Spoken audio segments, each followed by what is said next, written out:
வானதி பாண்டியோட கடைக்கு வர்றாங்க. பாண்டி கேக்குறாரு, நீ என்ன பண்ற? அத நான் கேட்கணும் பாண்டி.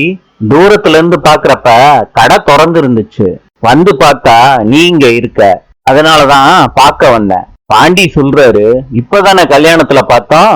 ஏன் பாண்டி, கல்யாணத்துல பார்த்தா இப்ப பார்க்க கூடாதா? வானதி, அப்படிலாம் இல்ல, வந்து உட்கார். பாண்டி, கல்யாணம் முடிஞ்சதும் கடை பக்கம் வந்துட்ட, வீட்டுக்கு போவேணாமா நீ?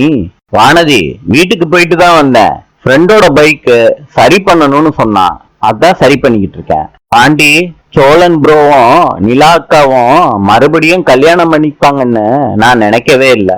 வானதி, நாங்க யாருமே எதிர்பார்க்கல, எங்களுக்கே பெரிய ட்விஸ்டா தான் இருந்துச்சு. ஒருவேளை அவங்க கோர்ட்டுக்கு போய் டிவோர்ஸ் வாங்கி அவங்க அப்பா இங்க கூட்டிட்டு வரலாட்டி இதெல்லாம் இங்க நடந்திருக்காது. நடக்கிறதெல்லாம் நல்லதுன்னு சொல்லுவாங்கல்ல, அங்க சுத்தி இங்க சுத்தி 2 பேரும் மறுபடியும் கல்யாணம் பண்ணிக்கிட்டாங்க. இதெல்லாம் நடக்குமான்னு நாங்க இருந்தப்ப சோழன் ரொம்ப நம்பிக்கையோட இருந்தான். கடைசியில நினைச்சத சாதிச்சுட்டான் பாத்தியா? ஆண்டி, அதெல்லாம் ஓகே தான், ஆனா இன்னொரு கல்யாணம் பண்ற அளவுக்கு தேவையில்லை இல்ல. அப்பவே ஓகே சொல்லியிருந்தா சேர்ந்து வாழ ஆரம்பிச்சிருக்கலாம்ல.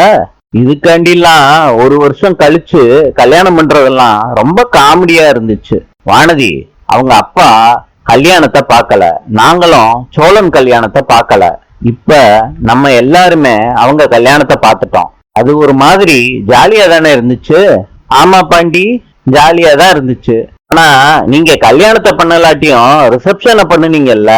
வானதி, இப்போ உனக்கு என்ன பிரச்சனை? ஆண்டி, நிலா ஒரு விஷயத்த ஆசைப்பட்டா உங்க வீட்டுல இருந்து எல்லாரும் அந்த விஷயத்த பண்ணிடுறீங்க. அவ்வளவு பாசம் இல்ல, அதனால சொன்னேன். வானதி, என்ன நீ எப்ப பாரு அவங்களே சொல்லிக்கிட்டு இருக்க நீ? பாண்டி, எப்ப பாரு நீ சப்போர்ட்டே பண்ணிக்கிட்டு இருக்கிய அவங்களுக்கு.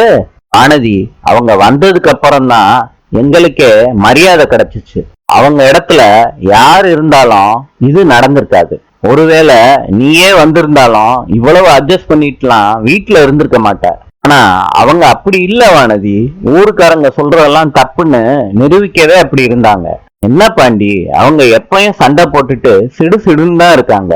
வானதி, அவங்க அப்படி இருந்து நீ எப்ப பார்த்த? பாண்டி, வீட்டுல பிரச்சனை இருந்துகிட்டே தான் இருக்கும், அவங்க உங்களை திட்டிக்கிட்டே தான் இருப்பாங்க. ஆனா நீங்க நினைக்கிற மாதிரி எல்லாம் அவங்க கிடையாது பாண்டி. நாளை சந்திப்போம்.